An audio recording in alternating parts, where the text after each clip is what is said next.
अस्सलामुअलैकुम, welcome back to the channel. मैं हूं सैयद अब्दुल राफेली और आज हम मौजूद है MDS के मन के सेक्टर 2 में एक 410 के बंगले पर, जिसकी चारों तरफ आबादी है और सर्विस का काम, लाइट्स वगैरह, स्ट्रीट लाइट्स और बाकी कारपेटेड रोड्स वगैरह सारे काम यहाँ पे मुकम्मल हैं।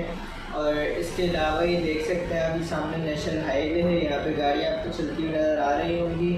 इसके साथ ही सामने आबादी भी है और पूरा प्राइवेट एरिया है सामने। इसके अलावा यहाँ पे अपनी सिक्योरिटी मौजूद है MDS की वन की, जो 24 घंटे यहाँ पे पहरेदारी भी करती है। अगर बात करें इसकी कीमत की, तो इस वक्त सोसाइटी के हिसाब से बहुत ही मुनासिब कीमत में ये अवेलेबल है इस वक्त। इसके अलावा मज़ीद जानने के लिए अभी हमसे व्हाट्सएप पर रब्ता करें। थैंक यू, अल्लाह हाफ़िज़।